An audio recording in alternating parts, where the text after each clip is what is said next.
Well, it's an interesting question. How do you know what you can accomplish in a day?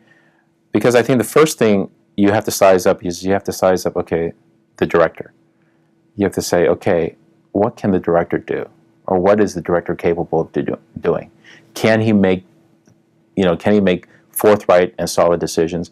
Or will he take time to kind of hem and haw and kind of figure out every parameter, to be able to figure it out?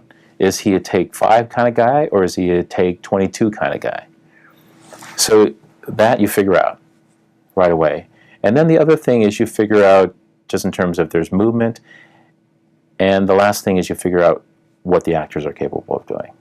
You'll know right away if you've had rehearsal whether the actor can actually come in and know what they're doing and be able to do a scene versus an actor who doesn't memorize his lines and is kind of ad-libbing it. So you have to take all those nuances and then hopefully you can figure it out. I think I can look at a director and say, Ron, it ain't going to happen. I know you want to do all these scenes, but it ain't going to happen. Or the other approach, which is probably the more tenable approach, is to say, okay, if you want to be able to do this, these are what I see you have to do. You put this back on the back burner, shoot this, make sure you got this in the can, and then this becomes a priority. I think that's one of the things you have to kind of understand. That's one of the good things about having a shot list. You can take a shot list. Ron's shot lists are always ambitious, and he has about 22, 23 per day. You also take into account like a John Schwartzman who can set up 35, or John Seale, DPs who can set up shots so quickly, and can fire off. It's not unheard of for John Schwartzman or John Seale to do 45, 50 setups in a day. And this is with a studio team. It's not, these guys can do it. They're quick, they're effective.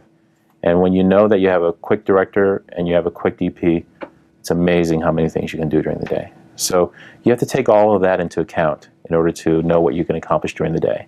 And hopefully, in pre-production, when you've scheduled out the picture, you've taken all that into account. That's, like Jim Cameron.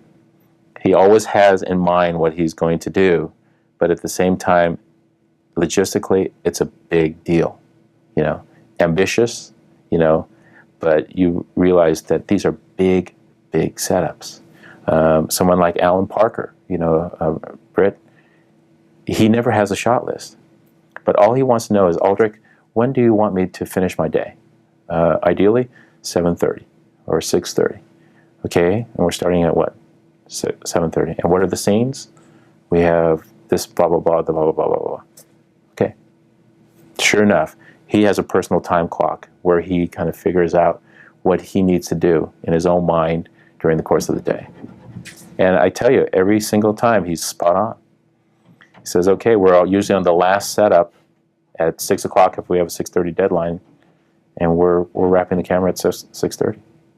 So every director has their own method, and it's a method that they're comfortable with, and I find that I'm not going to change the method too dramatically. I just have to figure out how to work within that particular method, and also to be honest with them and tell them it won't happen on this particular day, but you can take this and move it over here, and we'll be able to accomplish what you want to accomplish.